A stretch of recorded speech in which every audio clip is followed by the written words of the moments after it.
That the cranes have successfully arrived and the ship is safely docked at the West Basin Container Terminal. The process of offloading these two giant cranes can begin. Mark Wheeler, the Vice President and General Manager of WBCT, can tell us about the process of getting these cranes offloaded and up and running. The discharge of the cranes was a very efficient operation. They came underneath the bridge in a lowered position. A ship came alongside, and within 1 week we were able to discharge the cranes and ready to commission them. We put these cranes now into a raised position over a total of another 3 weeks.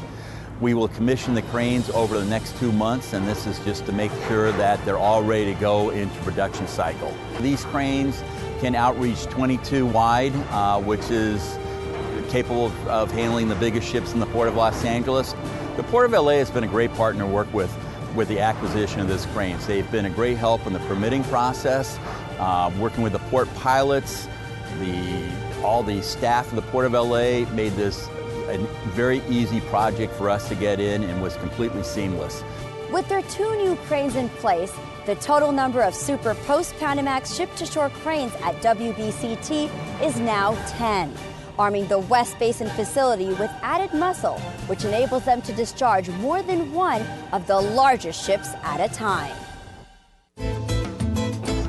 Hola, soy Marisol, desde Canoga Park, la ciudad toda americana. Estás viendo LA City View, Canal 35, nuestra ciudad, nuestro canal. In LA this week, I'm Rasha Goel. Up next, some simple reminders on train safety. I'm Anna Margos. Call it the 3 R's on steroids. The Launchpad Summer Program is teaching these high school senior girls new concepts in science, technology, math, engineering, and robots. That's coming up. Your Los Angeles Rams issues an academic challenge to Eagle Rock High School and other neighboring campuses. I'm Gil Reyes with more on how the team plans to score a touchdown in the classroom.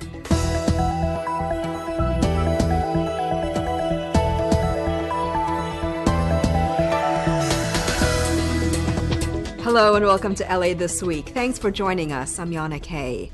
Well, the planned cancellation of DACA forces LA City leaders into a war of words with President Trump. The LA City Council is now taking steps to declare LA a city of sanctuary. But what exactly does the term mean?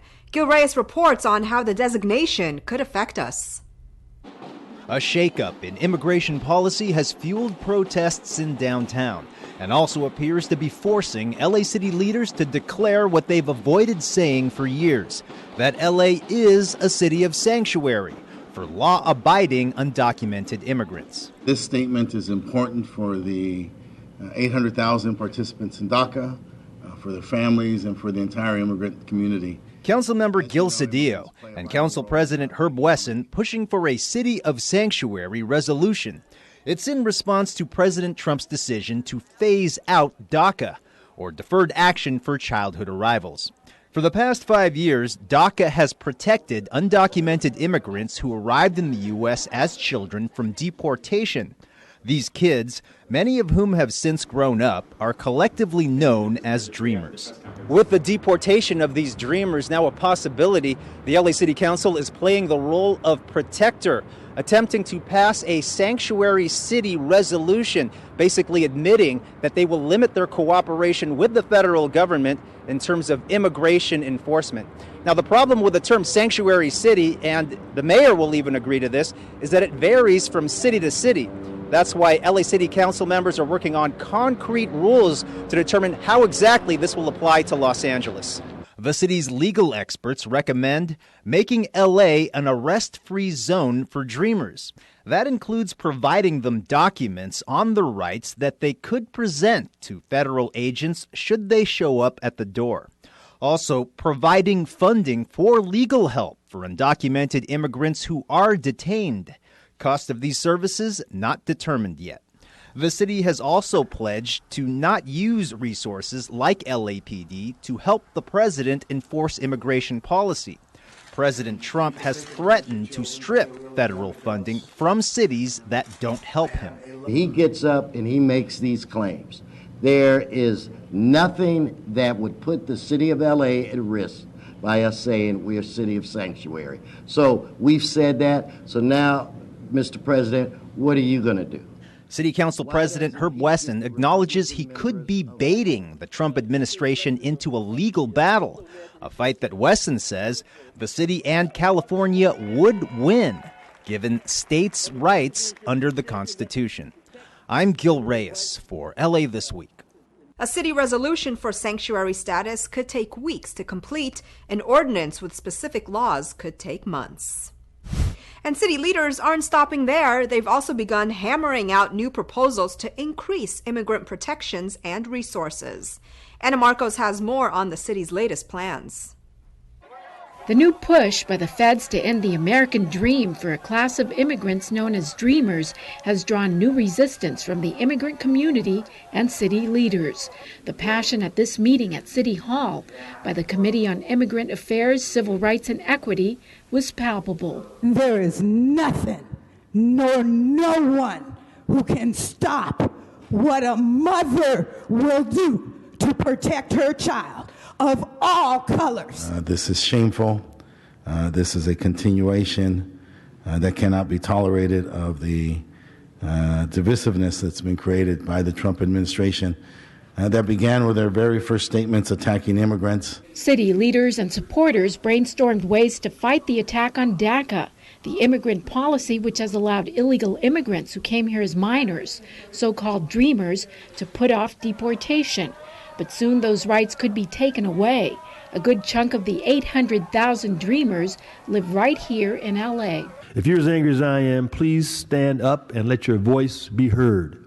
Most importantly, we have the power to do something about this unjust and inhumane action. And I praise you because in World War II, no one was there for Japanese. No one. I stand with the Dreamers as an immigrant, as a person of color who, luckily my mom as a nurse was able to attain a green card, and because my mom had a permanent residency, when I turned 18 I became a citizen.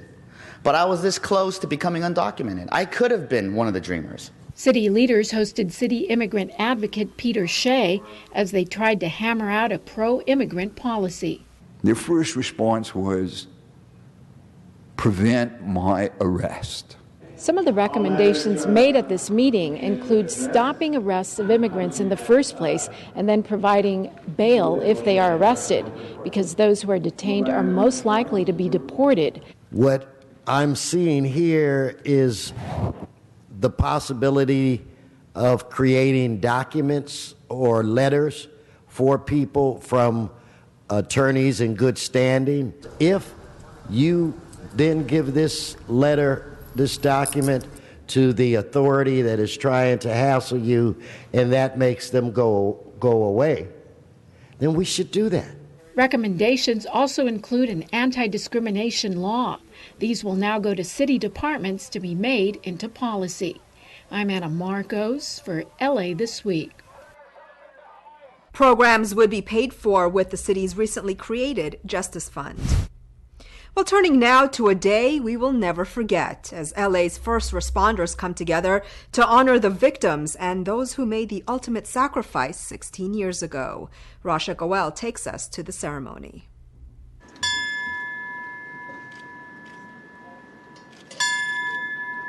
LAFD Chief Rolf Terrazas and LAPD Chief Charlie Beck together rang a bell as a tribute to the heroes who died in the September 11th attacks. It's a 200-year-old tradition that today symbolizes the ultimate sacrifices of those that lost their lives in the tragic attacks.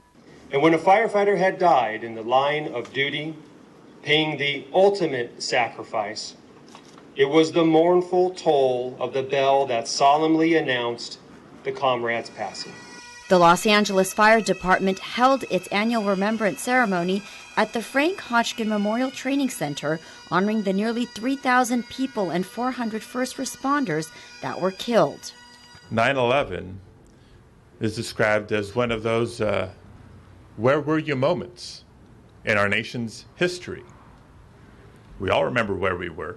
We're remembering all that occurred on that day, but remembering also our responsibility to preserve the freedoms that are so important in our nation, to honor and to say thank you each and every single day to our first responders. This year, New York Fire Department Captain Oreo Palmer was honored. After a plane hit the South Tower, Palmer took the elevator up to the 41st floor and then ran up 37 flights of stairs to the impact zone on the 78th floor. And knowing that his chances for survival were slim, the man still ran up to the 78th floor to try to save lives. Lives of people he did not know. For that brave action, Oreo Palmer is a hero. So today, as we recognize the sacrifice of so many, we commit to sacrifices of our own. And that's why we come together.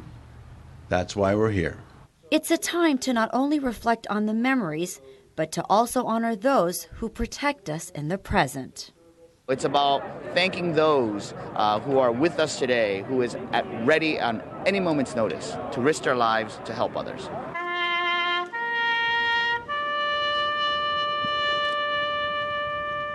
I'm Rasha Goel for LA This Week. Ever see those white lines marked on the street and wonder why they're there? Well, they're there for good reason, and if you're a homeowner, these markings can help prevent a disaster. Rasha Goel has more on the importance of these utility-marked lines.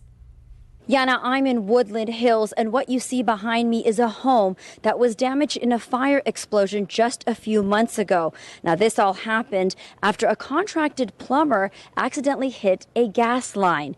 But thanks to Jeff Catone, a SoCal Gas engineer technician, and Hector Rocha, a SoCal Gas customer service rep, the couple was able to get out of their house after they reported a possible gas leak. The home exploded in flames a short time later. Without the gas company's initiative and getting those residents out, we would have had a much different outcome. When you're about to dig, whether you're a homeowner or a contractor, we want you to call 811. It is a service called Dig Alert. It's a free service. When you call, it causes us, utilities like SoCal Gas and other utilities, to come out and mark and identify underground locations so that you can dig safely. Officials say almost 3,000 incidents can be prevented if people would call and have utility lines marked.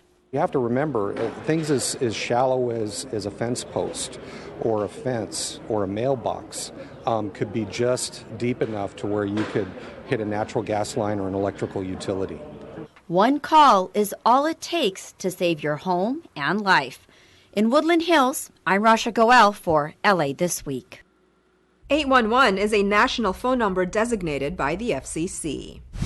Over in downtown LA, cross the street and you could get ticketed, even if you beat the clock.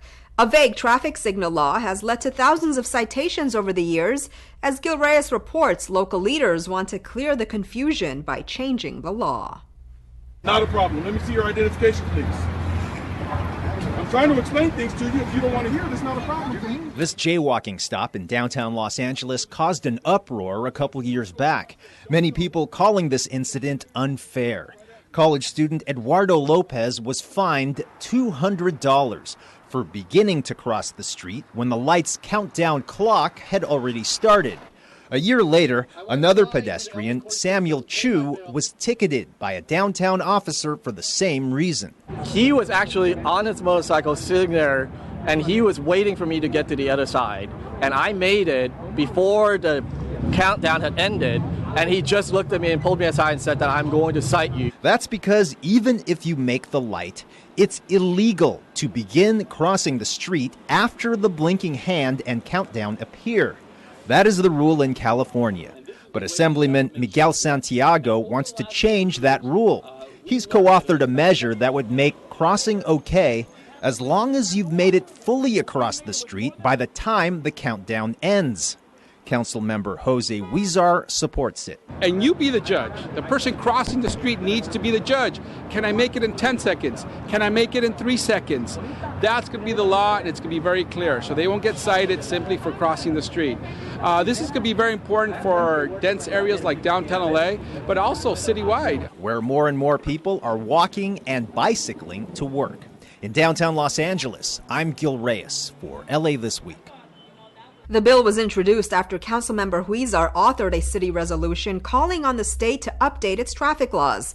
The bill has now passed both houses of the state legislature and is headed to the governor's desk for his signature. Switching gears now, as more than 25 LA female students become the new creators of smartphone robots. The idea comes from Cal State LA's College of Engineering, Computer Science and Technology in an effort to encourage more women to go into science careers. Anna Marcos drops in for a look. Anna. Yana, I know nothing about computers, robots, or engineering, but I do know that I can make the cell phone with a picture of a kitty on it work with this remote control. Now, these girls here are learning the nitty-gritty of how to make this all happen, put it together, with Cal State LA's Launchpad Summer Program. There it is. Oh, I lost it. Can you make it? Lesson number 1. To design and create a dancing kitty phone, you will need to solder, cut, and mess around with lots of wires. If you want to build a robot that actually moves, you're going to need the wiring to actually power it. You can see the looks of focus, concentration, discovery, and victory on these girls' faces as they solve problems, all the while learning principles of science, engineering, physics, math, and, well, how to make things work. No, it's probably... No, it's bad because then we have to resolder. Yeah. We have to resolder this wire because we have to strip this wire deeper. But okay, go straight. Get a wedge shot. We'll do this right here. Don't go all, don't go hard. Yeah. there. Okay.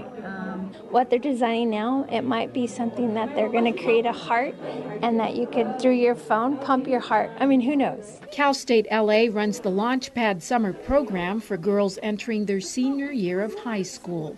We have the majority of female students that come to Cal State LA, but we only have 10% females in the College of Engineering, Computer Science and Technology, and because of that, we obviously want to increase that. The students have been learning all things techie and scientific for the last 2 weeks, and now they're ready for the final event, showing off their handiwork in this kitty phone dance competition.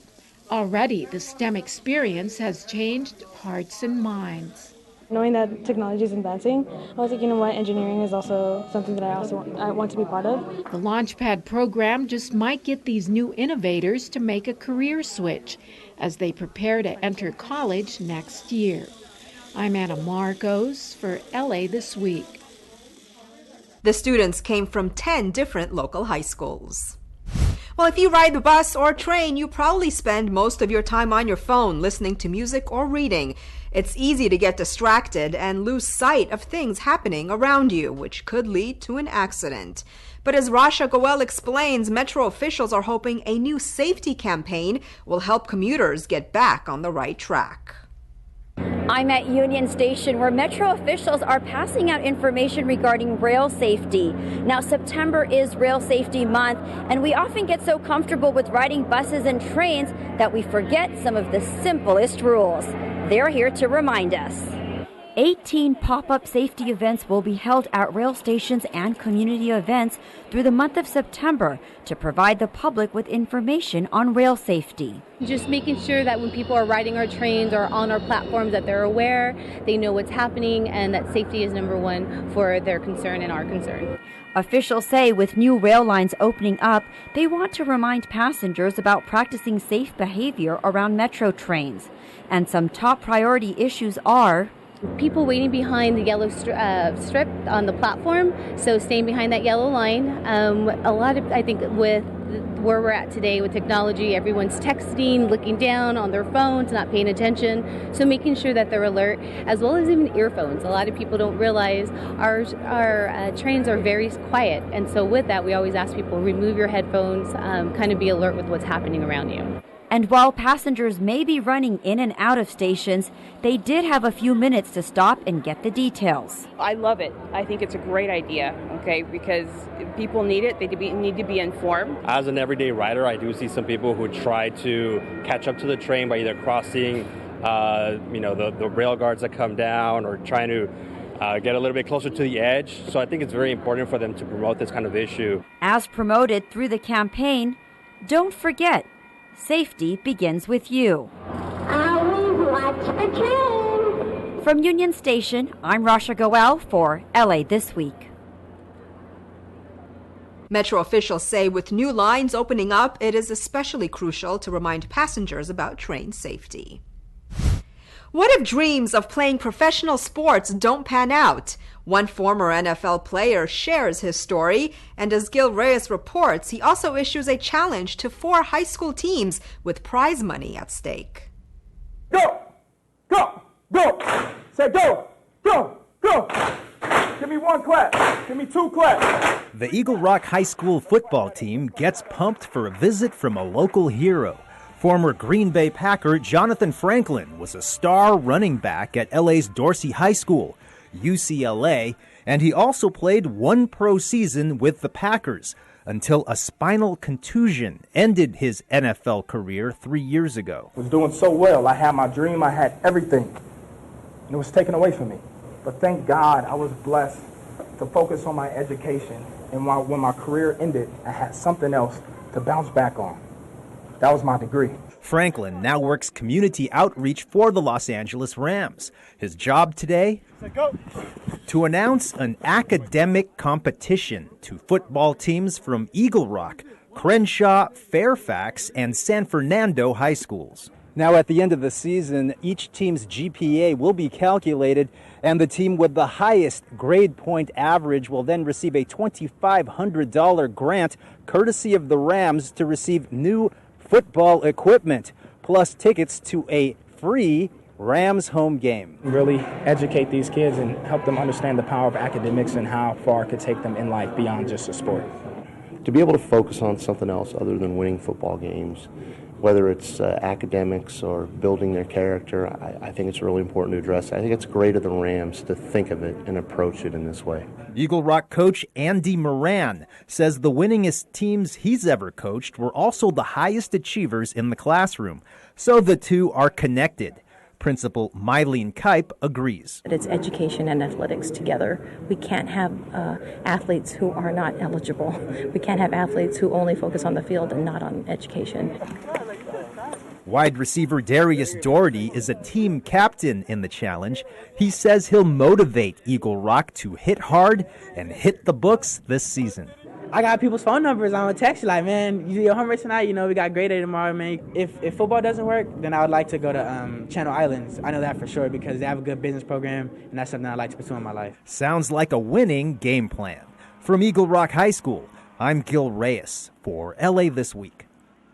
Since returning to Southern California last year, the LA Rams have teamed with LA Unified. The team has donated some 40,000 items like footballs, shirts, cleats, and jerseys to high school football programs. A busy public space in Council District 1 becomes much more pedestrian-friendly. A special recognition for the LA City Attorney's Office and celebrating local artistic and musical talent. All these stories in City Beat. LA City Council member Gil Cedillo cut the ribbon on the Hoover Triangle Transportation Hub project. The project evolved from residents and businesses advocating for irrigation repairs to make the triangle greener and provide lighting and benches for transit riders. The Hoover 23rd Street Union Triangle Plaza project was a collaborative partnership between city family agencies and USC's student design team. Funding for the project was provided by Cedillo's office, and the Bureau of Street Services provided the construction services. Project elements include security lighting at the bus stops and within the plaza, a multi-use area, benches, trash receptacles, drought-tolerant landscaping, new sidewalks and ramps, outdoor tables, seating, and bike racks. I want us to think big, to have our imagination be the limits of what we build here. And so this is the completion of the first phase. Los Angeles City Attorney Mike Feuer's office was recognized as 2017's Outstanding Public Sector Law Office from the American Bar Association. It's the first city attorney's office in the nation to receive the prestigious Hodson Award, which recognizes sustained outstanding performance or a specific and extraordinary service by a government or public sector law office. The city attorney's office works on a variety of issues from consumer protection and criminal justice reform to important public rights cases that have national or state impact. The community came out recently to have some fun during Made in LA, a 2-day music and arts festival celebrating the diversity of LA's cultural landscape. A variety of bands and musicians took to the stage while artists showcased their work. A portion of the proceeds went to local LA-based charities. 2-day event here at our brewery celebrating LA-based musicians and visual artists and LA-based culture. Looking to play ball or a place to swim in the valley? Well, look no more, as a new state-of-the-art recreation center just opened its doors in Woodland Hills, and residents couldn't be happier. Rasha Goel shows us the new facility. Nothing like a new pool, basketball court, and a park with free Wi-Fi. Residents of the West Valley region are excited to celebrate the opening of the Woodland Hills Recreation Center. What a great place for young people to develop their athletic skills, stay healthy, get away from the internet and computers. Exactly. Get outside for a little bit. Former Los Angeles Clipper player Lamont Murray talked about the privilege of having a facility like this. As basketball players, we didn't have AC like you have here. Beautiful facility with AC, that didn't exist, okay? We're out here on the blacktop, just working on our craft. The facility has undergone extensive renovations that include a new gymnasium, indoor stage, and playground equipment. The center will offer activities and classes for kids, adults, and seniors. Everything is environmentally friendly, energy conservation, water conservation, but no lack of recreational opportunities. You have to have that to have a successful community, to have a safe community. The center was under construction for 2.5 years. We need to strive for healthy families, for active families, to keep kids in positive programs, and adults as well. This slam dunk is sure to enhance the lives of the residents in this neighborhood. I'm Rasha Goel for LA This Week. To find out about classes and programs offered at the Woodland Hills Recreation Center, check out laparks.org and then search the center name under facilities.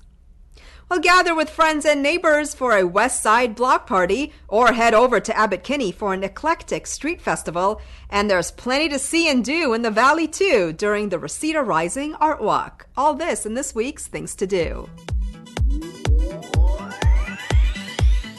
The Emerson Avenue Community Garden is hosting the second annual Westchester Arts and Music Block Party, a free day-long community event filled with live music and dance, art, vendors, kids' activities, garden tours, food, and socializing, all hosted in and around the garden in Westchester. The festival brings together art, music, dance, gardening, and community in the middle of LA, the creative capital of the world. The event takes place Saturday, September 23rd from 10 a.m. to 8 p.m.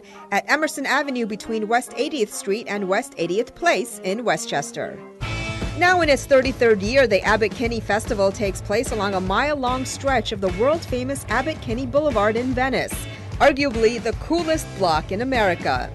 The boulevard's eclectic boutiques, artisan eateries, and influential art galleries infuse the festival with local flavor that makes this event unique and not to be missed. So join the fun on Sunday, September 24th from 10 a.m. to 6 p.m.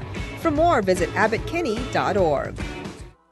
Still buzzing from last year's resounding success, the highly anticipated Reseda Rising Art Walk and Night Market returns, bringing another night of San Fernando Valley's best local artists, vendors, and brewers. With an attendance of over 8,000 people last year, this year's event is expected to make an even bigger mark on the Valley's ever-growing footprint among the LA's art and brewing community. The event is sponsored by the Office of Councilmember Bob Blumenfield as part of the larger Reseda Rising initiative geared to providing new investment and revitalization to the area. The festival takes place Saturday, September 23rd from 5 to 10 p.m. on Sherman Way in Reseda. And that's a look at some things to do. Well, that's going to do it for this edition. I'm Yana Kane. From all of us here at LA This Week, thanks for joining us. A reminder that you can catch us online at lacityview.org. You can also follow and like us on Facebook. We'll see you back here next week for more of LA This Week.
Don't hurt me this way. Don't touch me this way. When a physical encounter occurs between man and machine, the machine always wins. Please, don't lose. Obey all the rules of the road. Don't let me make the same mistake again.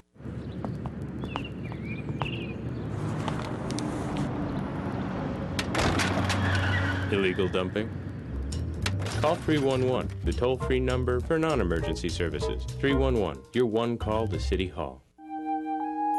Hi, I'm Nina. This is my daughter Miranda, and we live in Silver Lake. We love the cultural diversity of Los Angeles. You're watching LA City View, Channel 35. Our city, our channel.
Good morning, good morning.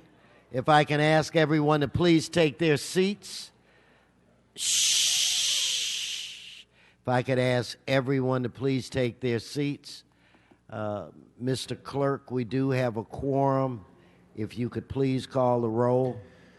Blumenfield, Bonner, Buscaino, Cedillo, Anger, Harris, Dawson, Weezer, Caress, Krikorian, Martinez, O'Farrell, Price, Rodriguez, Rue, and Wesson. 10 members present and a quorum, Mr. President. Okay, thank you. So before we officially begin today's meeting, I'm going to ask that all in the chamber rise. We're going to do a moment of silence for our brothers and sisters in Mexico and all over the world where we're facing trouble and disasters, and maybe just a positive moment of silence will make us feel better, and at least we will know that our thoughts and prayers are with the rest of the human beings on this planet. Mr. Cedillo, did you want to say something in particular related to the great country of Mexico? Yeah, Mr. President, thank you so much. The tragedy is just that, a 7.1 earthquake, up to 250 deaths, 20 children at a preschool have been killed. Tremendous damage, and the numbers are growing. I called yesterday the Consul General to see what this council and this city could do. This city has the largest population of Mexicans living outside of Mexico City. The largest population outside of Mexico City of Mexicans reside in the city of Los Angeles. So the bonds and the ties, the familial ties, the cultural ties, the historic ties are strong and tremendous. But this is a moment of great tragedy, and so I think that this council, and I think with your leadership and with collaboration with the mayor, that once we hear back from the Consul General, we should fashion some appropriate response of solidarity between this city and the city of Mexico, which happens to be a sister city of ours. But more than that, it's the actual familial relationships that exist amongst thousands of families on this side of the border and on that side of the border. And so I thank you for your leadership and for this precious moment for us to appreciate the gift of life. Well, thank you, Mr. Cedillo, and I do believe there's power in prayer, so if everyone would please join me in a moment of silence.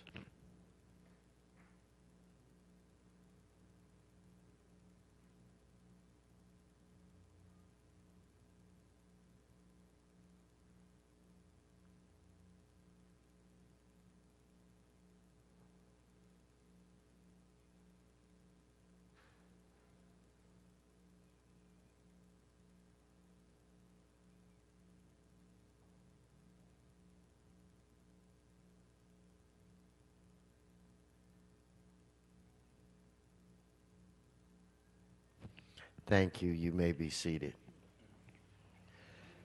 You know, members, I was going to say this during the announcement portion of our council meeting today, but I have required, or my entire staff is taking CERT training from the Los Angeles Fire Department.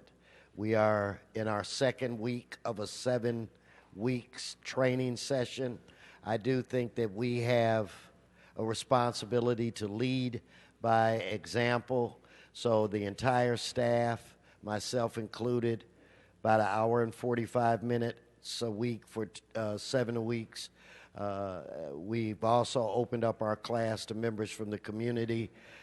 I would recommend that if you have a desire, you contact the fire department. I think it would be a great example for the rest of Los Angeles if each and every one of our offices were certified by the Los Angeles Fire Department. With that said, Mr. Clerk, our first official order of business. Approval of the minutes. Mr. Cedillo moves. Ms. Martinez seconds. Next. Commendatory resolutions for... Ms. Rodriguez moves. Mr. Price seconds. That brings us where? Mr. President, there is a request to continue items 1A, 1M, 1N, and 1P to October 20th, 2017. Okay, so without objection, so ordered. Continue. Items 1 through 8 are items noticed for public hearing. The Department of Building and Safety recommends that Council receive and file items 1C, 1H, 1I, 1J, 1K, and 1L, inasmuch as the subject liens have been paid in full. The Department further recommends that for item 1O, Council reduce the lien amount to $932.40 due to receipt of partial payment and subsequently to confirm the subject lien. Thank you. So ordered. Continue. Mr. President, we do have cards on all items 1 through 8 in that section. Then let's move to the next one. That brings us to items 9 through 19. There are items for which public hearings have been held. Please be advised that the correct council file number for item 19 is 17-1060, and that further committee reports for items 9 and 19 have been submitted, posted, and circulated for council's consideration. All right. So, Mr. Buscaino, did you want us to hold item 9? 9 and 19, Mr. President. Okay, so let's hold items 9 and 19. Let us prepare to vote on the remaining items. Madam Clerk, please open the roll, close the roll, tabulate the vote. 11 ayes. Continue. And, Mr. President, item 10 will go over for 1 week for a second read unless reconsidered later with 12 members. Okay, when we get to that number, if we do, please remind me. Very good, sir. And we'll dispense with that. Next section. Items 20 through 36 are items for which public hearings have not been held. 10 votes are required for consideration. Okay, so without objection, those items are now before this body. Mr. Harris Dawson. I want to call number 26 special. 26 special by Mr. Harris Dawson. Do we have cards? Cards on all items, sir. Okay, let's continue. Mr. President, that brings us to items 37 through 43. They're items scheduled for closed session. Would you like to hold them on the desk? I'd like to defer to Mr. Krikorian at this time. Thank you very much, Mr. President. Items 37 through 41 are settlements that have been considered by Budget and Finance, which recommends approval of the City Attorney's recommendations. Unless members have questions or concerns, those matters can be heard in open session. Number 42 pertains to a settlement. It has also been considered by the committee, which recommends approval of the City Attorney's recommendations, and likewise number 43 is a settlement that Budget and Finance recommends approval of the City Attorney's recommendations. Okay, well, why don't we deal with those in open session, Mr. Clerk? So do you want to do your part on this? Absolutely. For item 37, though, the City Attorney will speak to those recommendations. Okay, Mr. City Attorney. Thank you, sir. For item 37, which is First Amendment Coalition, the plaintiff will dismiss its complaint and the city will pay plaintiff $20,000. The city further agrees that for the next 2 years it will abide by Government Code Section 34090 and Administrative Code Section 12.3, and that if the period of document retention in the next 5 years is reduced below a 2-year level, plaintiffs will be notified. And for item 38, in the case entitled Lamberto Medina et al. Versus City of Los Angeles et al., there is a recommendation to expend $245,000 in settlement. For item 39, in the case entitled Sierra Trading Incorporated and Dan and John Incorporated versus Kevin Pro Corp. And Catherine Mi Ye Lee, there is a recommendation to expend $515,000 in settlement. For item 40, in the case entitled Nicole Katz and Paper Chase versus, and Paper Chase Printing Incorporated versus City of Los Angeles, there is a recommendation to expend $1.5 million in settlement. For item 41, in the case entitled Husheng and Faravash Barakum versus City of Los Angeles, there is a recommendation to expend $350,000 in settlement. For item 42, in the case entitled People versus Foothill Waste Reclamation Incorporated, there is a recommendation to reject the plaintiff's offer of settlement. And for item 43, the city attorney will speak to. On item 43, no report is required under the Brown Act. Thank you. Okay, if there are no questions on these items, Madam Clerk, if you would please open the roll, close the roll, tabulate the vote. 12 ayes. All right, those are approved. Okay, we're now going to continue, Mr. Clerk. Mr. President, that takes council back to presentations, items called special, or general public comment for items not on council's agenda. Okay, thank you. I've been informed that we have some very special guests with us this morning from Mr. Mike Bonin's district. They're students from Kentwood Elementary School in the Westchester area. Kentwood, would you please stand up? Kentwood Elementary, let's give them a round of applause. Mr. Spindler, sit down. All right, welcome to City Hall. Okay, with that said, I think the request is Mr. Weezer. You have some students that have to go back to school, so I will defer to you.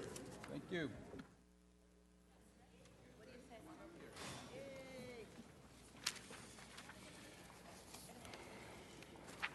Come over here, come over here.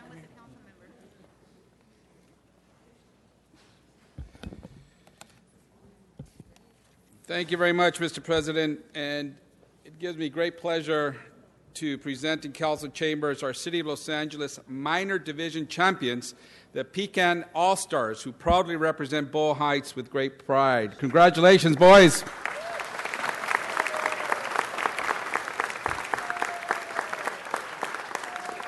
It is the first time that Pekin Park makes it to the championship, and the first time in recent history that a Boyle Heights Park and a CD14 Park take the championship. As a council member representing Boyle Heights, a father of 4 kids who all play baseball, and as a former baseball player myself, I'm extremely proud of our Pekin Park All-Star champs. This year, the Pekin All-Stars were made up of 11 players: Luis, Joshua, Danielle, Nathaniel, Matthew, Vicente, Nathan, Fernando, Thomas, Sebastian, and Anthony. They were Let's give them a round of applause, all of them. Congratulations, All-Stars, congratulations. They were led by volunteer coaches Raul Diaz and Jaime Blanco. They did an incredible job in instilling in our players confidence, good sportsmanship, and teamwork. Thank you, coaches, for donating your time to our youth, and also thank you, Jose Lopez, the Pekin Park Director, who is here today for supporting our kids. Thank you so much.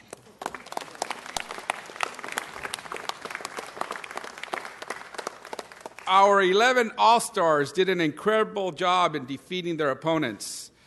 The Pekin All-Stars defeated Brantford Park's All-Stars from Arleta. Whose district is Arleta?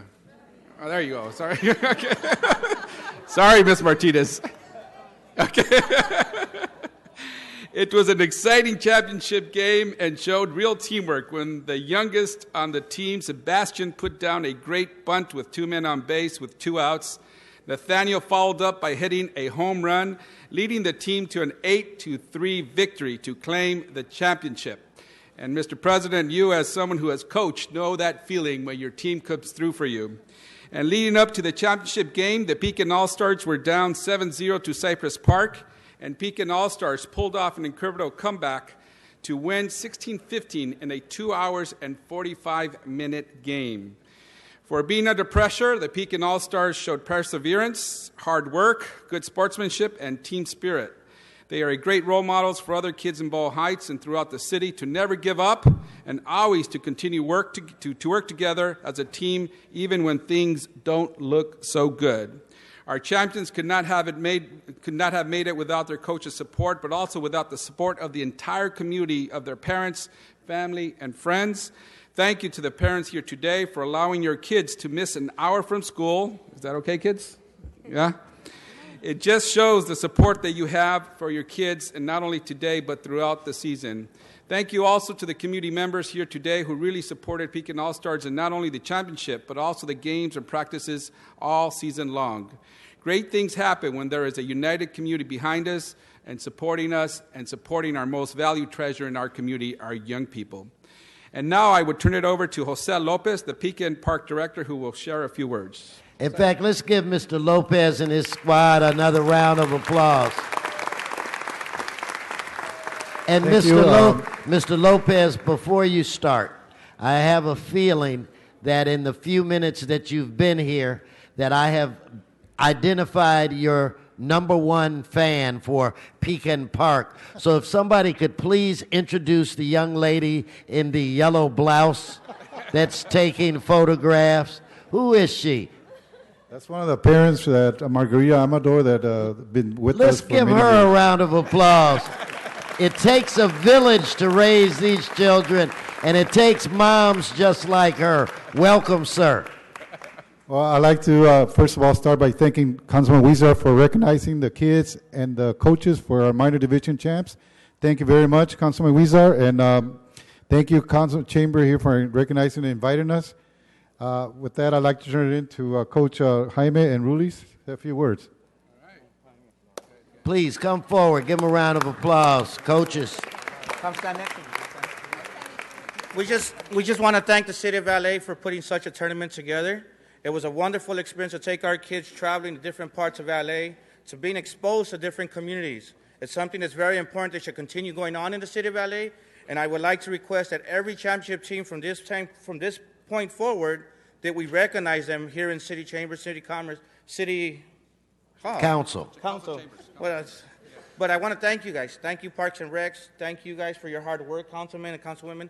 Thank you guys very much, and thank you for the kids here that put all their heart to the game, and they had a great experience. So thank you guys very much for your recognition this morning. Now thank you for all that you do. Thank you, thank you, thank you.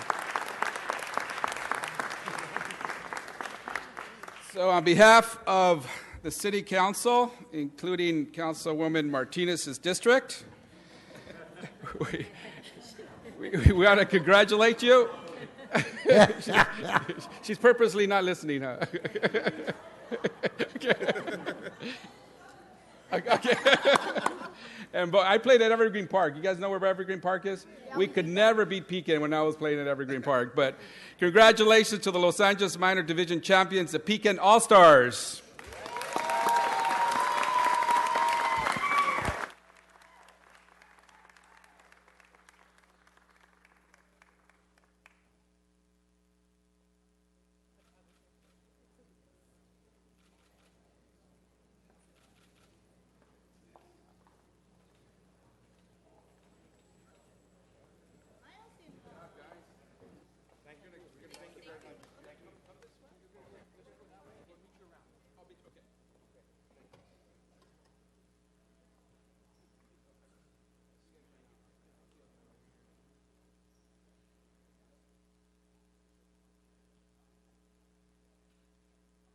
As they are exiting the chambers, I'd like to recognize Mr. Krikorian. I think you're next up at the plate. And I want to take a quick photograph. Well, thank you very much, Mr. President. And it's really appropriate that this presentation follows those incredible young kids from Boyle Heights. Because I'm here to ask you to join me in recognizing an amazing life of service to this city and recognize and honor Jan Zatorsky upon her retirement. Because Jan started with this city. She started her career in public service shortly after getting out of CSUN. She started with a summer part-time position with the Department of Rec and Parks, and rose from that position as a part-timer at Rec and Parks to become one of the leaders of our city as the Deputy Director of Planning, helping to build the city that those kids will grow up in, and has really left a mark in helping to develop the city of Los Angeles of the future. As I mentioned, Jan received a bachelor's degree from CSUN. She went on to receive her master's degree also at CSUN while working full-time for the people of the city of Los Angeles. She rose very quickly through the ranks of the Department of Rec and Parks, spent 7 years there serving as management assistant to the budget director, helping to manage the $98 million budget of the department. She accomplished many cost-saving measures there, successful grant approvals. She served as chairperson of the California School Age Consortium Conference and helped shape the department's vision to be more innovative. As the Director of Administrative Services for the Los Angeles Convention Center, Jan implemented an automated timekeeping system, oversaw a $60 million budget, and was the personnel officer responsible for 120 full-time and 300 part-time employees, handling discipline, grievances, negotiations, and training. Upon arriving at the No, I'm sorry, I skipped a step. She then went back to Rec and Parks as the Director of Administrative Services there, as the Department of Recreation and Parks for the Valley region, serving all of our great parks in the San Fernando Valley, and went on to become the Acting Assistant General Manager. In 2010, in the midst of this city's worst budget crisis since the Great Depression, Jan was given the task of becoming Assistant Director of Finance, where she was responsible for consolidating the Office of the Treasurer into the Department of Finance. No easy task at any time, and especially not at a time when revenues were still cratered, when we were trying to find efficiencies wherever we could, where the personnel of both the Office of the Treasurer and the Department of Finance had been devastated by our budget cuts. Jan was given the job of trying to bring these offices together and make them work more efficiently and consolidate them. In 2014, again, still kind of as we were coming out of the impacts of the personnel cuts and budget cuts that were experienced across departments, Jan became the Deputy Director of Planning, overseeing the Resource Management Bureau of the Department of City Planning. What that means, resource management means, she ran their budget. So she was responsible for trying to put together an operable Department of City Planning when we all know that planning had been so deeply cut and devastated by those budget cuts that they really barely had enough people to continue the basic functions of the office. And Jan was given the task of having to manage that budget, oversee facilities, fiscal management, personnel liaison services, information technology, external affairs, performance metrics, and the commission office. So Jan has really been the driving force behind much of the Department of City Planning's recovery and much of its success, maintaining that budget and providing a strong vision and leadership for the department even through its most difficult times. And my office has had the great pleasure of working with Jan both in the budget context and also as we've worked to create new jobs through the ad hoc committee on jobs creation.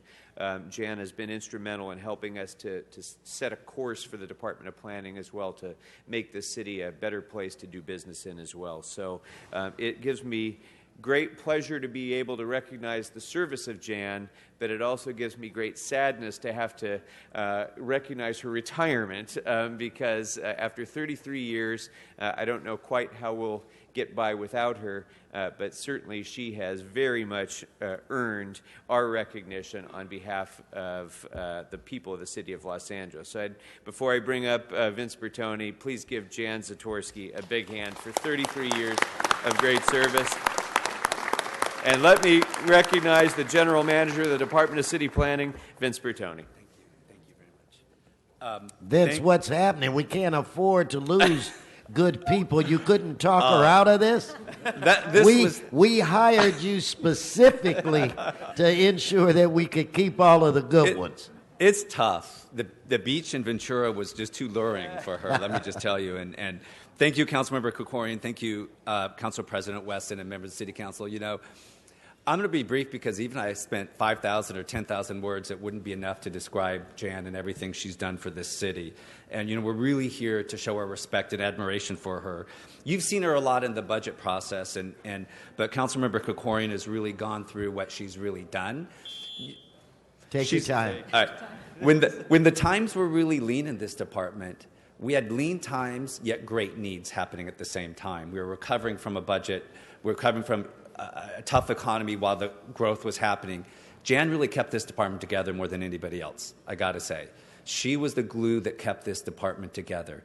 And when this city council looked at us and said, we really need to get planning going, and we really need to create a community plan program that's real, she's really the one who was able to be a prime architect of making that happen.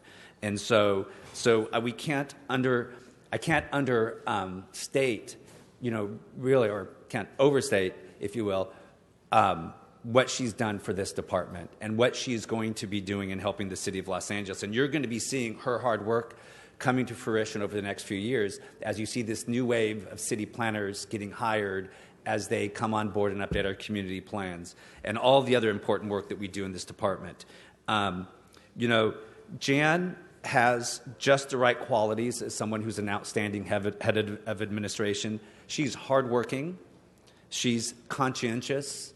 She has very high standards. She kept us all to very high standards, even me as the general manager. She didn't let me off on anything. But she was always fair, and she always, more than anything else, cared about her colleagues and everyone in the department very, very much. So we are going to really, really miss Jan. Her 33 years of service is truly outstanding here in the city of Los Angeles, and we just really owe Jan. We all owe Jan a huge gratitude for what she's done. So with that, I just want to hand back, let Jan say a few words. So thank you. Jan, welcome. And I just want to say this, that every staffer or any staffer can look like a great staffer during the good times. But it's during those challenging, difficult times that we really get to see the individuals that are not only dedicated to this city of Los Angeles, but that's where you get to test their skills. And we want to thank you for those very difficult times. Mr. Krikorian and I, and I think Mr. Weezer, can really relate to those times, because I think it was the next year Mr. Krikorian took over as the budget chair. So we really appreciate you being a part of the glue that helped keep the department and the city together during a very, very difficult time. Members, let's give her another round of applause. That's the least that we can do. Thank you. Thank you so very much for your service. The floor is yours. Well, thank you very, very much. I'm really honored, humbled to be here. I've worked or met with all of you at some point in time, and it's just been a wonderful, wonderful career. I want to especially thank Councilmember Krikorian, who, when I first met, asked me if he'd ever heard the name Zatorsky from Cleveland High School. Do you have a relative? I go, yeah, my husband. He says, no. I go, my sister-in-law, Karen. Oh, yeah, that's her. So we have a common bond. I had a real crush on her, I'll admit. So that was a cute story. Another story I don't often tell, and I love seeing these kids here in council. I came to Los Angeles from Detroit area in 1972, got off the plane when you walked off the stairs off the plane at LAX in February and thought I was in heaven. It was just gorgeous here. A couple of years later, I'm an elementary student at Shirley Avenue Elementary in Reseda, and our teacher, Mr. Smith, asked us to send a Christmas card to someone we admired. And at that time, Mayor Tom Bradley had been elected, and I sent Mayor Tom Bradley a Christmas card. And in January, I received a letter back from the office of the mayor. And I still have that letter to this day. I know my husband says I save everything, but that one I saved. So in that, I think that was like the first inkling and instilling that you could be someone that the mayor was talking to me. The mayor reached out to me, and that's the kind of role I think all of us play in being a role model and setting an example for the future. When I went to high school, I swam on the Granada Hills Championship swim team, and I had a swim coach, Mr. Ed Buchanan, who was a teacher at Granada Hills, and in the summer he was an aquatics director working for the Recreation and Parks Department. And the summer came, and he said, why don't you go over to Granada Hills Pool? They're looking for locker room attendants. So I went over there, and sure enough, that was my first job with the City of Los Angeles, which ended up segueing into a lifeguard position and pool manager and aquatics director for every summer, putting me through college at Cal State Northridge. And once I graduated, took the management assistant and stayed with Recreation and Parks for a while. And I had several role models, and one starting with General Manager James Hadaway, who was a real professional in that day, longtime manager. I was able to work for Jackie Tatum, who was another amazing woman, and now has a park named after her. That's what a role model she is to the community. I also worked with Wendy Gruhl when she was a deputy mayor under Mayor Bradley, and I was always very impressed with Wendy. I also worked for Dick Walsh, who was an icon in the convention business, and taught me a lot about telling the story. And he is one that brought the Dodgers here from Brooklyn to Dodger Stadium. So it's just amazing that I've been able to kind of have experienced that kind of leadership and had such a diverse career. And I think it is important, again, I learned how to reach out to find people's potential and give everyone an opportunity. A friend of mine one time picked me up from the city and said, wow, you work at the brains of City Hall. You're in the city, you're the brains of City Hall. And I kind of thought, yeah, that's cool. But what I've learned is all of our employees are the heart and the lifeblood of this city. And they're really what makes it work. And that's what makes this job special. I especially want to thank Vince and Lisa Weber and Kevin Keller, who I've worked with the last few years. Every department I've worked for has been amazing and great, but these last few years in planning have just been so much fun and just doing what I really love to do in a growth period. Like I say, that's the fun time. But secondly, I really want to thank my family. My husband, Bob Zatorsky's here. We were married 30 years in April. Congrats. And he is also involved in bringing up young people. He's on the apprenticeship committee for the IBW, the International Brotherhood of Electrical Workers, and works closely with an agency called Second Call and received Skip Townsend. With Skip Townsend and Big John Harriel, yes. And he's been recognized for those efforts. And my proudest accomplishments are our two children, Devin and Daniel. And Devin graduated from University of Arizona, and she's now working. I'm leaving a legacy. She works for Fire and Police Pensions as a management assistant. So I'm hoping she will follow in my path. So I'm moving on to a new chapter. Literally, I'm moving this weekend to Camarillo. And I'm going to begin volunteering at a nonprofit, court-appointed special advocates. I'm going to be spending more time with Daniel, my son, and find him a job. And I'm going to be making my husband some home-cooked meals, which he's missed for a while. So again, I really appreciate everything. I'm still very humbled and just so honored to have this as a part of my life and to have worked with all of you and all of my staff that came today. Thank you.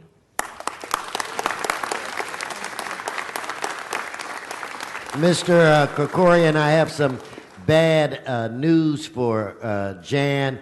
Mr. Price and Mr. O'Farrell just introduced a motion revoking your retirement. Forthwith, Mr. President, forthwith. Super forthwith, urgent forthwith. Anyway, Jan, God, just listening to your history and the story of your family was just absolutely fascinating. So again, thank you for your service, but thank you for sharing with us who you really are. And to your husband, great work. That's great work that you do in the community, and we appreciate it. Let's give him another round of applause. Back to you, Mr. Krikorian.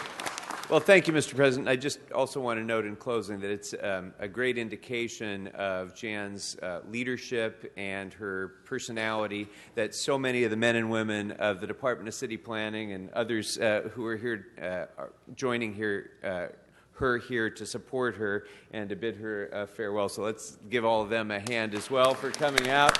And I notice a number of the planning staff from our various offices are here as well. It's a real tribute to the work that she's done, that people care about her and are showing up here. And I want to, on behalf of all of the members of the City Council and the people that we represent, Jen, I want to thank you for your 33 years of service and present you with this resolution, and congratulations on your retirement.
Okay, Mr. Clerk, we have more than 12 members. Why don't we vote on reconsideration?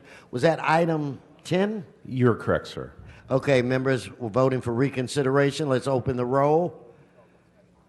Close the roll. Tabulate the vote. 13 ayes. Now let's actually vote on the item. Let's open the roll. Close the roll. Tabulate the vote. 13 ayes.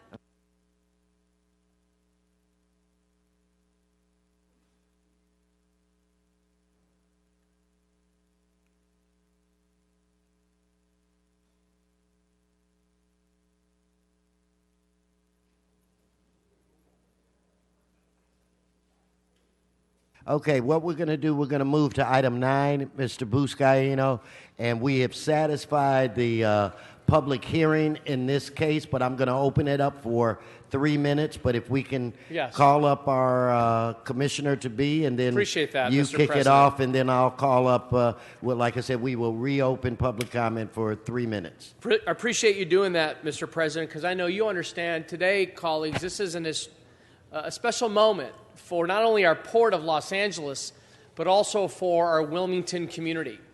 We have before you a recommendation from Mayor Garcetti to appoint Lucia Moreno Linares to the Board of Harbor Commission. And yesterday, Mr. Krikorian and I in the T3 committee heard why she wanted to be a part of the Port family and sit on the commission. But what I gathered from her testimony yesterday, colleagues, is that Lucia, the candidate before you, already has the credentials to serve on the Harbor Commission. And the reason why she has the credentials is because she is a Wilmington resident, and she understands the importance of the port and how it operates. And at the same time, what you mentioned, you understand the balancing between the economic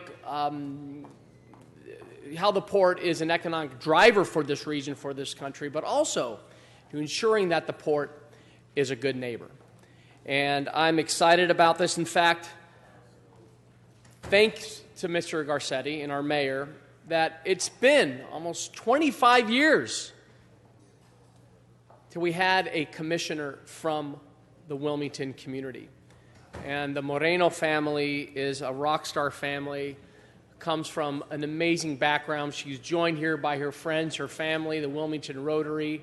And so, Lucia, tell us about your priorities. I know, like I mentioned, you have the credentials to serve on this board. And just to let you know, colleagues, I had an opportunity to work with Lucia when I was a senior lead officer. And in her bio, it indicates that she's a fierce advocate. And I can testify that she is a fierce advocate as it relates to quality of life issues. And what I love about you is that you hold people accountable. You held your senior lead officer accountable. You hold your council members accountable. And you have held the Port of Los Angeles accountable for ensuring that they deliver for the community. So with that, tell us about your priorities, what you plan on, your role as a commissioner, what you plan on doing in the coming years, and tell us why you want to do this. Thank you. Yes, it's on. It should be on. Good morning to all serving in City Council. I'm honored, humbled, and glad that I got here through traffic. It's a long drive for me. Thank you to all who support my nomination, my family, my friends, my coworkers, Self-Help, who's given me permission to accept this nomination. I wish to serve on the Harbor Commission because the Port of Los Angeles is part of our city, part of our daily life. It's key to what happens, not just in Wilmington, but in the city of LA, in the state. What comes through the port affects the whole country. I'm a resident of Wilmington. I live the consequences of having a port that is so successful. I also see the benefits that we have. And I appreciate the opportunity to work with the wonderful commission that we have, so talented, so gifted. And I look forward to bringing in the input as a resident, as someone who is in touch with large pockets of our population that are both happy with what happens at the port and those that are challenged with what happens at the port. I hope that my friends who are here today will keep me focused and help me contribute. All my life I've been active in my community as a volunteer, not because I have a good heart, I try to be good, but because I live in Wilmington. I work in Wilmington, I worship in Wilmington. My car has low mileage because my life revolves around there. So I appreciate the opportunity. I hope that I will make a difference on that commission. And I know Thank you will, Lucia. Let me ask you, I know in the Port of Los Angeles, Wilmington, and the San Pedro Harbor area communities, there's tremendous impacts, environmental impacts. The port's done an amazing job. Even yesterday we saw a rise in the port movement of goods, spike in the port movement of goods last year, but also saw a reduction in emissions. We've identified, Wilmington and the harbor area community has been identified as a disadvantaged impacted community because of its close proximity to the Port of Los Angeles. How, as a port commissioner, do you plan on addressing those environmental concerns and also ensuring that the port remains a good neighbor for the harbor area communities? I think we're going to rely a lot on our executive director, on the team that works at the port.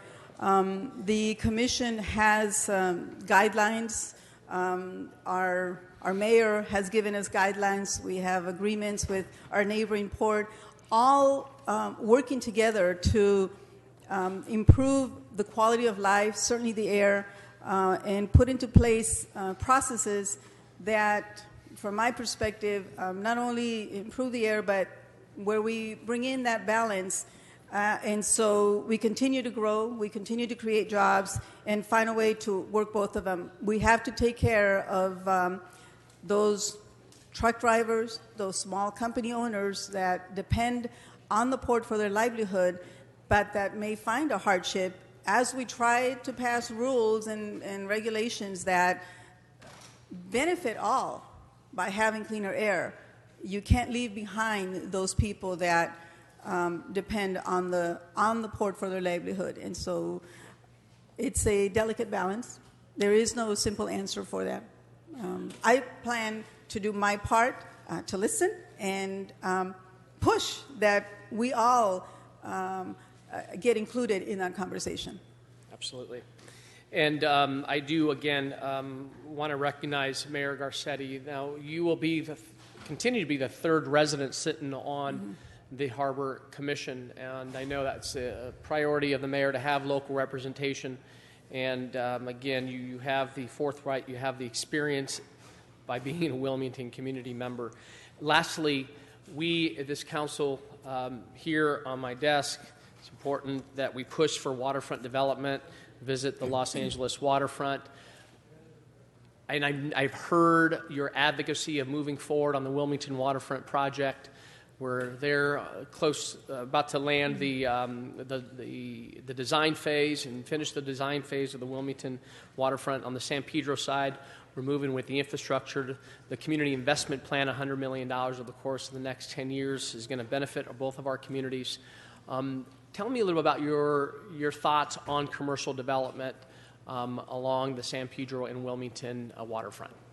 I think that the port can have tremendous influence in bringing in commercial development.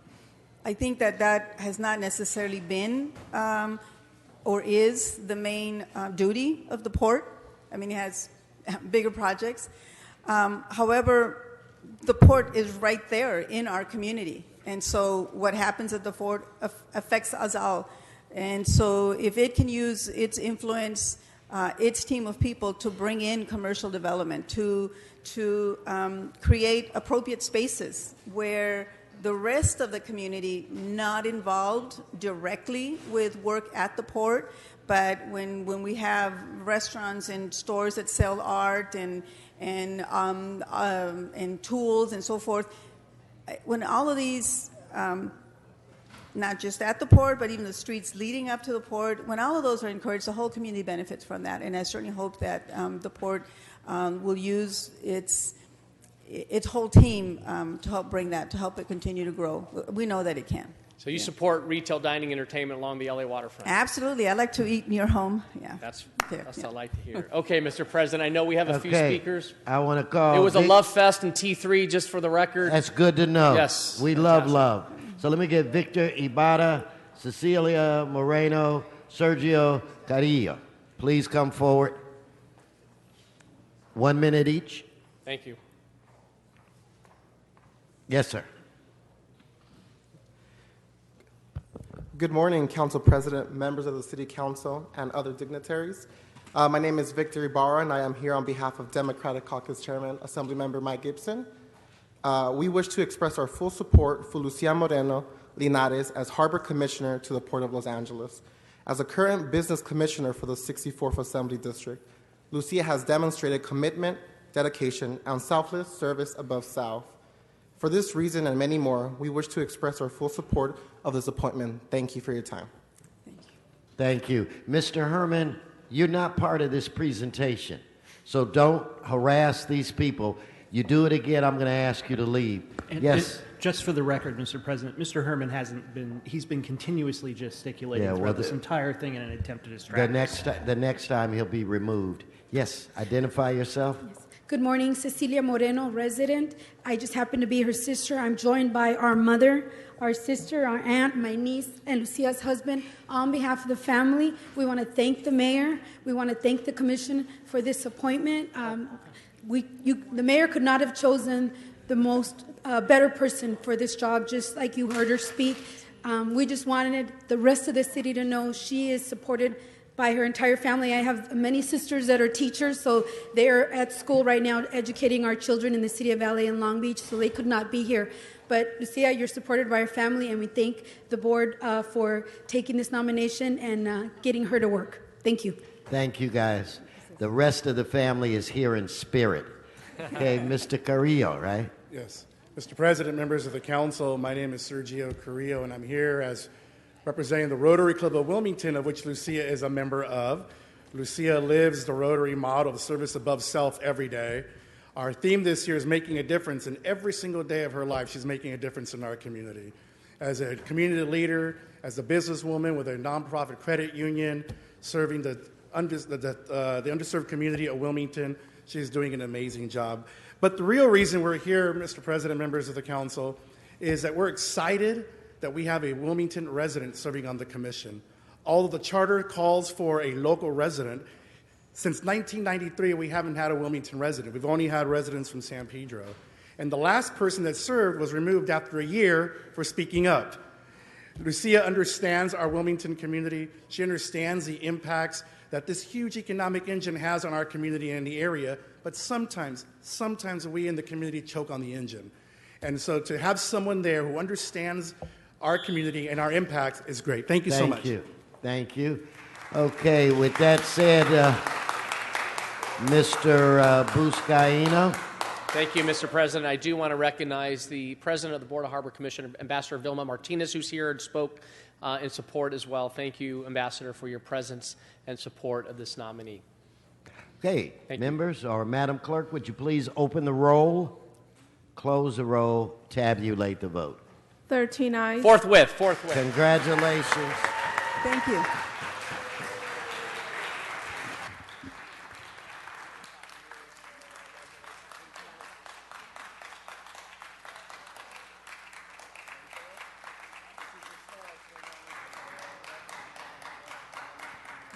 Mr. Herman?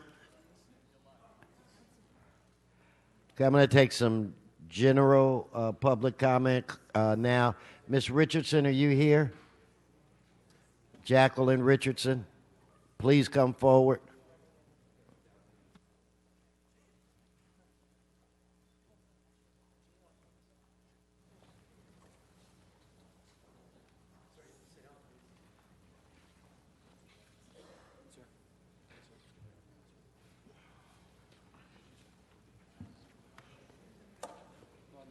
Come on, Ms. Richardson.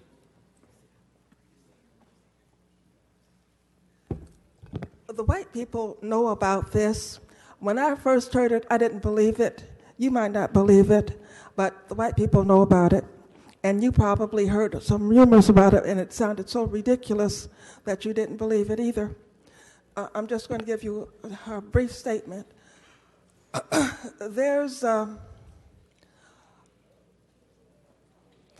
way for some of the white people to get around real quick that you couldn't find with your own eyes. You can look and look and look and look, and you'll never find it. But it's a real fast way of transportation. It's been going on for about, I don't really know, but I guess about 10 years or more. When I first heard it, I didn't believe it. I'm sure you don't believe it now, but it can be confirmed. And that's all I can tell you right now. Thank you. Do we have David Kane?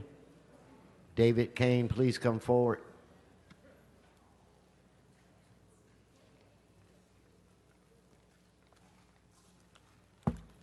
Good morning. Hello. Morning. My name is David Kane. I'm the Executive Director of America's Healthy Kids, and I'm here to speak to you today about the Kids Fitness Challenge.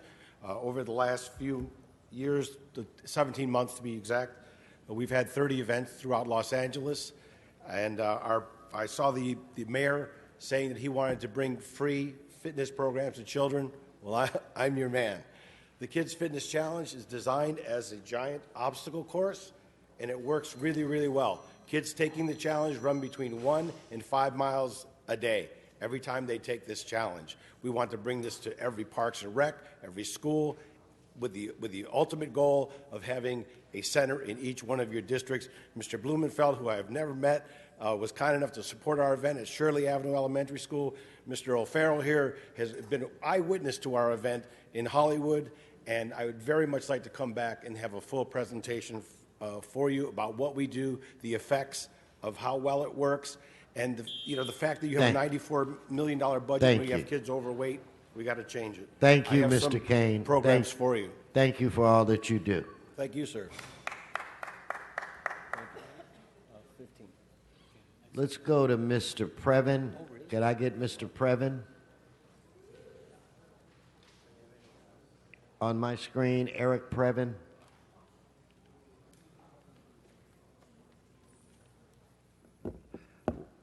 One second, Mr. Previn.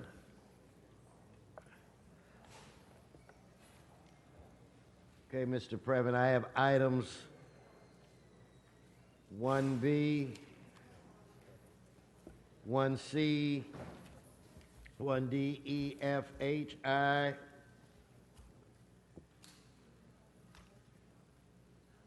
item 22, 30, 31, 36, and general public comment. Yes, sir. Thank you, sir. First, we'll just start with item 1. These are the fair public hearings, allegedly, for the lien items. And today you have a robust, maybe 24, not quite 24 liens, many of which are from your district, of course, sir, as usual, and Current Price's district, which always catches us a bit off guard. But the question is, how can it be a fair public hearing if an individual signs up on the item, like you just listed, I signed up on 6 or 7, if they're not entitled to the full minute or 2 minutes? So this is a real legal question that Mr. Falble and I will be discussing offline, but it is a very serious problem. And it is worrisome because your bunching, which I know you like to do is bunch together, is a violation of the law. So we're gonna have to get into that. We got some bigger stakes at hand, but we'll get into it later. And I appreciate your patience. Let's I'll move on. Yep. Moving save on. his Item 21. Mr. Previn, hold Yep. 1 second. Oh, you want Mr. to comment? Hold his time. Mr. Sargent, I've been warning Mr. Herman all day. Please remove him from the chambers, please. Okay, Mr. Previn, go ahead. Just a second. And just in case the cameras didn't catch it, Mr. Herman was in the back of the room, again, wildly gesticulating and distracting us from paying attention. Okay, Mr. Previn, go on. Now go. And now he's disrupting the continuing to meeting. do that.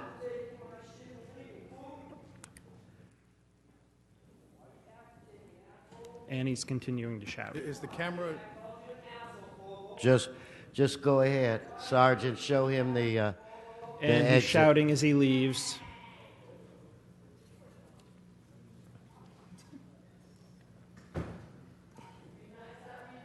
Now just go on, Mr. Herman, please, Sergeant. Show him the door. Okay, Mr. Herman, go ahead. I mean, Mr. Previn, I'm sorry. Go right ahead, Mr. Previn. Well, sir, could you restore a little bit of my time? Mr. It's very Previn, distracting. go ahead. I Okay. stopped your time before I threw him out, so I'm not Can you going to go remind back me and where I forth was? with you. Okay. Would you? I'm not going Where to go was back I? and forth. Go ahead. That's a very high burden for us. No, Speaker. I'll no, try. you Okay, know I'll what try. you signed up for. Yeah, I do, but you I know was how conf- much time you have. You will prefer to debate the with me. recognized speaker, and I'll No, continue on Mr. item 22. Previn, let's go to Mr. Previn's general public comment, okay? Since he does not want to adhere to the protocols. You have 1 minute for general You One better moment. undo Go that. ahead. Mr. Previn, please get on topic. No, he's down to his general public comment. Go ahead, Mr. Previn. Start his time. That's a complete violation. Okay. I mean, that's an unbelievable outrage. Are you kidding me? You should restore my time on the items. I want to speak on 22, which is a lighting district out at Sherman Way and Van Nuys, out in Martinez's district, I believe. And you've had serious accidents out in that area. The 8 of the most dangerous parts of the valley are, you've got Van Owen. There's a series of streets where all these things happen. Out on Devonshire, Reseda. You settled one today for $245,000. It's unbelievable. And you're shutting down my ability to speak on the other items is completely inappropriate. Completely inappropriate. And I take note that you settled for $20,000 the case, Mr. Rue, with First Amendment Coalition about not destroying records, but you will destroy them on 2 years and 1 day if you're inclined. And that's not acceptable to the folks, even though First Amendment Coalition's taken $20,000 to go away for that. I don't appreciate that at all, because I think that you should keep the records longer in the digital age, and it's outrageous. And Mr. Falby, you ought to come up with $101. Thank you. Now, Thank you, can't- Mr. Previn. Thank you. Okay, let's move on to Mr. Walsh. If you could put Mr. Walsh up on the screen. John Walsh. Okay, Mr. Walsh. And that's already, why are they already? Okay, Mr. Walsh, I have you for items 1B, 1C, item 2, item 3, item 35, item 36, and then your public comment. Yes, sir. John Walsh, blogging at HollywoodHighlands.org. I always start on a good note. I've been here since 1966, and Building and Safety does a good job against the landlords. Okay, and number 2, we'll go skip right to number 2.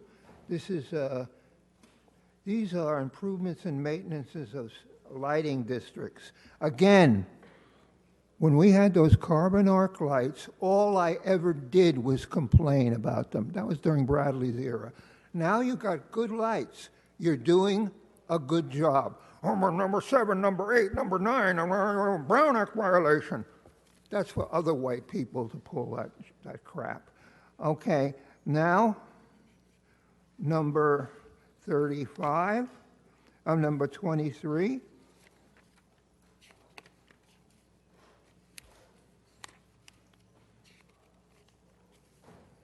Number 23. This is more street lighting. I signed up for other items that you don't seem to have here, but number 36, I'm going to have to, this is, okay, this is what happens. They bring, say, a friend of Miss Krikorian or Miss Martinez in there for a job. They don't have the qualifications for the job. So what do? They create exemptions. Number 36, city planning, civil service exemptions, and they bring their friends in here. And that's the trick they play. Now, I signed up for 35 and 36. You can check that. And vacation, what does vacation mean? That means they take property away from the owner and give it to the developer for practically nothing. Remember, I don't squeeze every damn second out of this. I'm not here to jerk off. I'm here to cause cancer of the testicles, especially for Ms. Martinez. Okay, let's start with, you can just take that with Let's give him his general public. Okay. June 8th, there was a fire alarm here. It's on the video. The LAFD came here. They went downstairs, and they found a ruptured pipe in the sprinkler system. We came back here, and you refuse to admit that there was a ruptured pipe in the sprinkler system. Why was there a fire alarm? Notice they won't say a goddamn fucking word because you got your tongue up the Italian ass, the Jewish Italian ass of the mayor, who you think is going to be the next president. I'm telling you right now, this building is a fire trap. When they rehabbed it, they did not rehab the sprinkler system. It's bursting. The sprinkler system is bursting. That's the way it is. And HollywoodHighlands.org. Thank you, Mr. Walsh. Can we put Mr. Spindler on my screen? Wayne Spindler? Where is it? Okay. Mr. Spindler, you have items 1, B, C, D, E, F, G, H, and I, and J. And did I sign up for all items? Yes, item 2, 3, 4, 5, 6, 7, 8, 20, 21, 22, 23, 24, 25, A and B and C, 26, 27, 28, 29, 30, 31, 32, 33, 34, 35, 36, and general public comment. You got them all. All right, so starting number 1, CD2, lien 932. Fuck the lien in that item. Number J, 1JCD2 again, Paul Krikorian. Lien of $1,288.56. Fuck that lien. CD9, 1, 2, 3 liens in CD9. Time for amnesty. You don't see any liens in CD6 because Nuri's taking care of that now. One lien. Okay, 932. So for the Jewish faith of Nuri Martinez, forgive one eye. Now we get CD2 again. The lighting district. Oh, why do we need lighting in CD2? We don't need lighting districts in CD2. There's low crime, no prostitutes, no drug sales in CD2 that I know of. We need lighting districts in like CD7 and the north part of CD6. No on that item. Then we have CD3 with a lighting district. We don't want that. CD2 again and another lighting district. And then on number 8, breaking my oath to the people. He's charging the people. So a lot of this stuff, as you flip through the agenda, you people at home, we're not allowed to talk on all the other items until we skip to 20 because your councilman and his city attorney break state law. So item 20, lighting district for CD3. Shame on Bob Blumenfield for that. We don't need lighting districts in CD3. CD13, we need it on 13 because that's very near the area where there's drug sales. Now we get to item 22, CD6. Sherman Way and Van Nuys Boulevard, a major prostitution and drug hub. Yes, I support it because when you're buying drugs, it's important to have good light to make sure you're getting the proper size. You got an 8-ball, you got to know how big it is, and proper lighting. When you're getting your prostitute, you got to have proper lighting. Yes, on 22, that's a major economic boon to CD6, is prostitution and drugs. Let's give him his good. 1 minute for general public comment. There's a hepatitis outbreak now. Los Angeles, front page LA Times. It's spread from the homeless encampments. And I've been warning Gil Cedillo about those homeless encampments on the 8th Street in Coronado and all these other homeless encampments. When you're homeless, what do? You take a shit, then you sleep in it.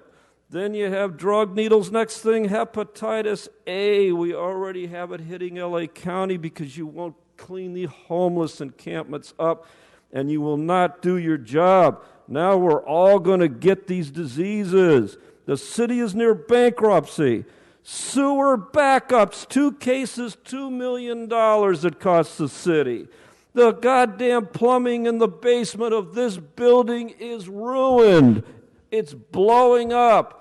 The goddamn sprinkler system doesn't work in this building. This building is too dangerous to house the city's business. Thank you.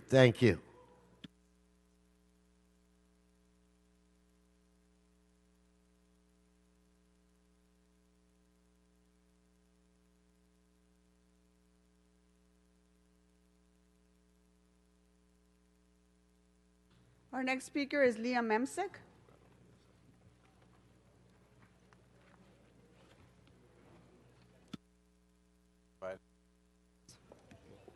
She has, Leah, you have multiple items. Let me just remind you what you fill out a card for. Yes. Items number 1B, 1C, 1D, 1E, 1F, 1G, 1H, 1I, 1J, 1K, 1L, 1O, 1Q, and 1R, and your general public comment.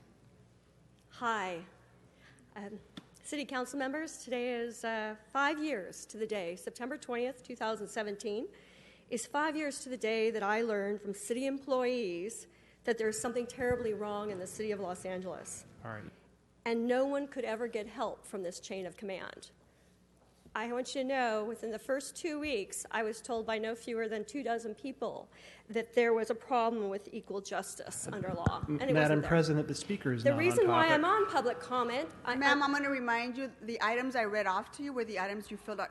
and I'm talking card about for. how That's where you need you're to stay on running topic. I'm talking about how you're running a criminal organization So- for the people in the Department of Building and Safety. One moment. Madam and President, they I suggest cannot if the get- speaker only wants to talk You're about this, we talking over reduce her to me? 1 minute for if you don't general want to public speak comment. on the actual items you filled out a card for, then you should move on to general public comment. What do you want to do? You mean my right to speak? I'm not doing that. I'm just reminding you need to stay on topic. I'm If you're not talking going about to the do that, you Department need of to move on Building to and general Safety, public comment. and that the people have a right to know what is happening in the building and safety. Okay, then go ahead, and she's going to go ahead and speak on 1 minute under general public comment. and then Because you you can go ahead and speak continue, on whatever you want. because you continue to deliberately ignore the wrongdoings, continue to misdirect my calls for help, because you continue to subject me to cruel actions by some city officials and employees in conscious disregard of my rights, because you refuse to review and address the evidence, because you alter evidence or cover up evidence with layers upon layers of paperwork with inconsistent and conflicting records, and you often provide land use approvals in exchange for your own indemnifications in violation of the California Penal Code. I believe I have no other choice but to post the evidence online. I believe it is a matter of public concern.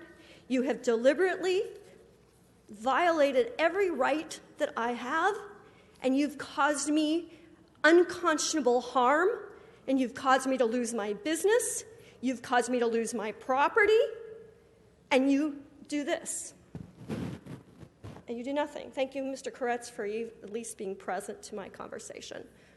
Everyone else has their head into their hand because you know I'm right. Thank you very much, ma'am. Mr. Clerk, we're going to move on to item 19, called special by Mr. Buscaino.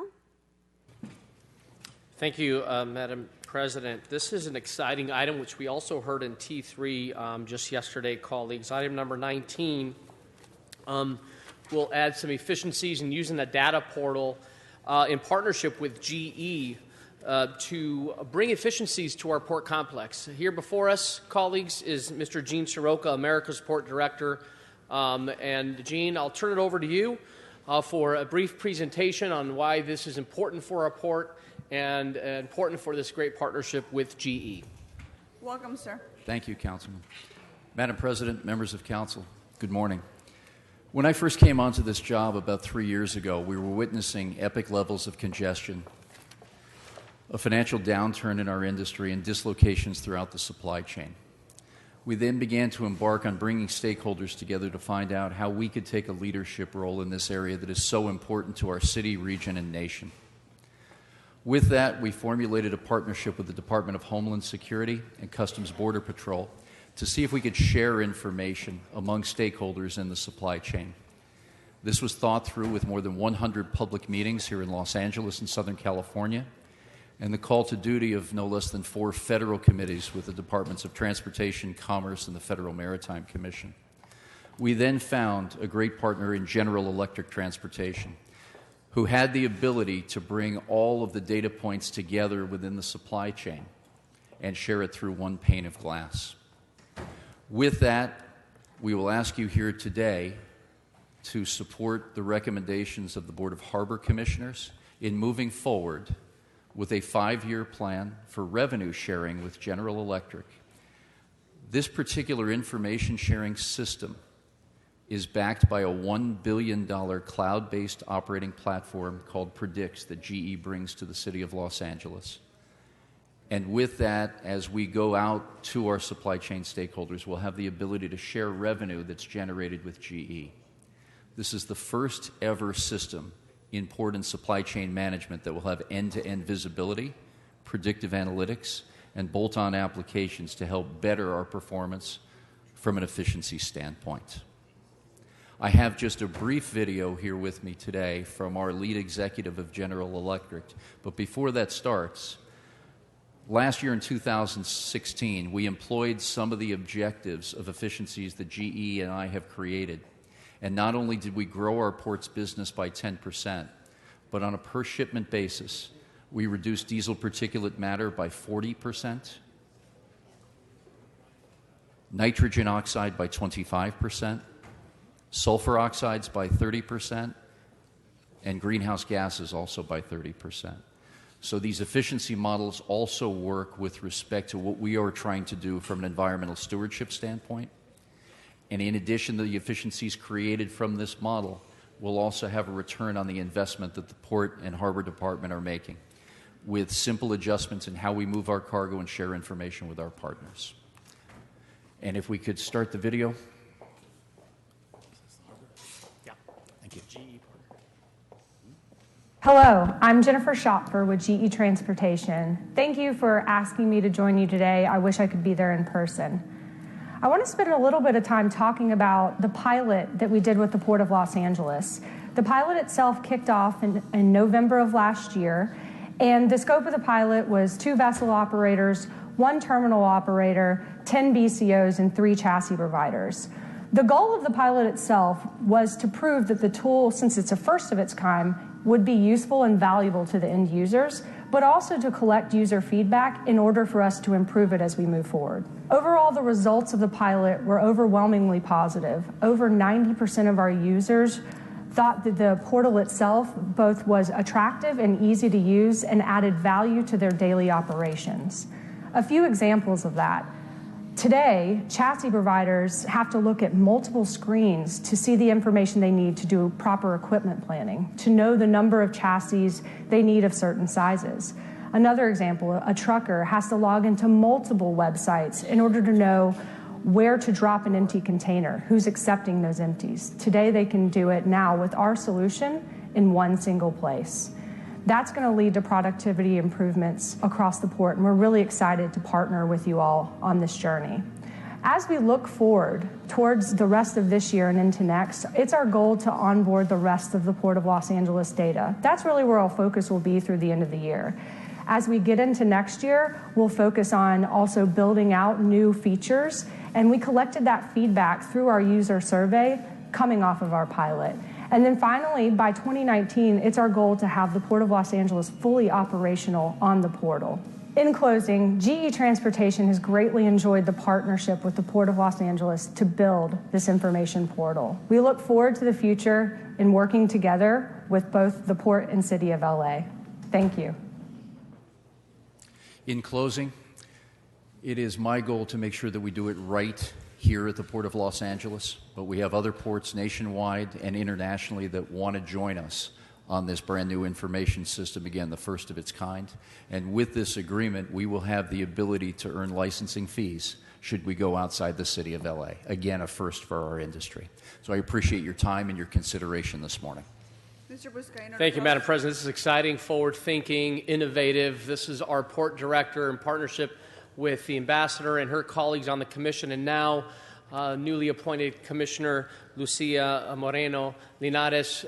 Exciting time for our port. Bottom line, Gene, improving efficiency, allowing more cargo to be offloaded in less time, thus reducing congestion and air pollution while increasing revenues at our port.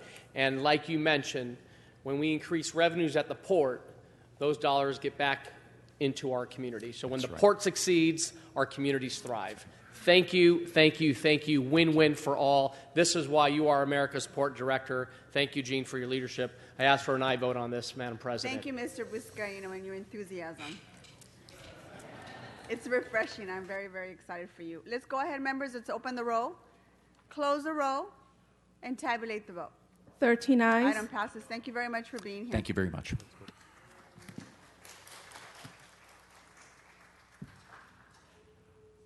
Okay, let's move on to item 26, called special by Mr. Harris Dawson. Thank you, Madam President. If there are no public comment cards, I'll just call the question. Okay, we have no speaker cards on this item. Let's go ahead and open the roll, close the roll, and tabulate the vote. 12 ayes, 1 no. Thank you very much. That item passes. Let's move on to our next speaker, Mr. Mesger Jeffrey. Are you here? Mesger Jeffrey. Is anybody here with that name, Mesger Jeffrey? That person is not in the audience. There is a person who filled out a card by the name of I Am Elmo. Oh, there you are. Okay, thank you very much. You have 1 minute for general public comment. Go ahead. My comment is on Skid Row, homeless, and Jesus is alive, war on poverty.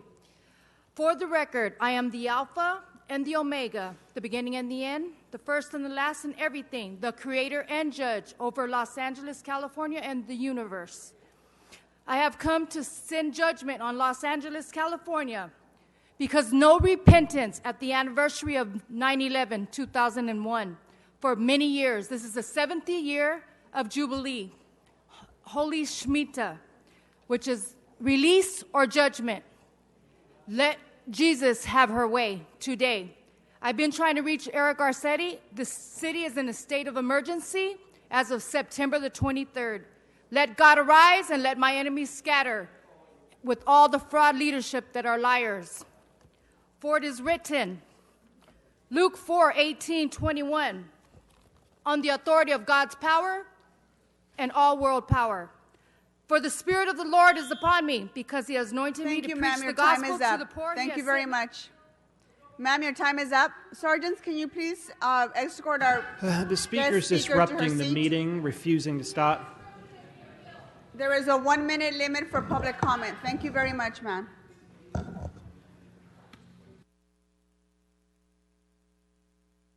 Okay, members, there are no more speaker cards on any of our items, so let's go ahead and vote on a couple of items. Let's take up item number 1. It's open the roll. Yes, Mr. Clerk.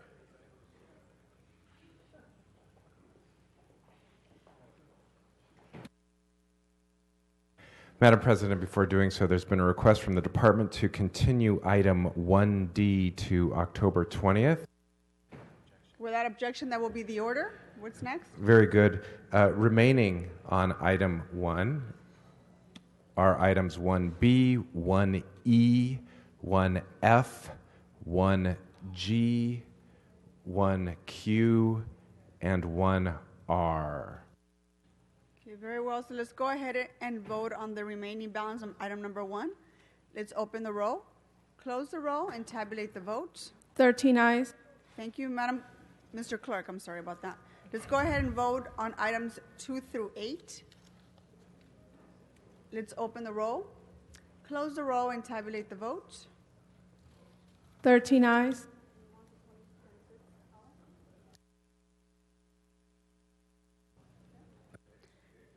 Let's move on to items 20 through 36. Excluding item 26, Madam President. So that would be items 20 through 25 and 27 through 36.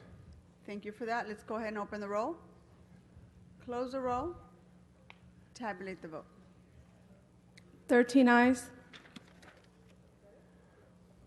Mr. Koretz? Madam President, I'd like to ask that item 36 go forthwith. Okay, item 36 forthwith for Mr. Koretz.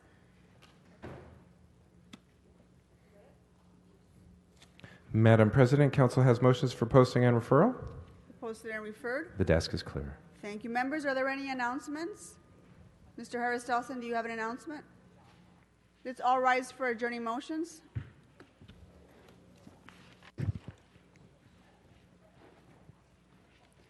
Members, are there any adjourning motions? To my right. Seeing none, any adjourning motions to my left? Okay, that adjourns our meeting. Have a great afternoon.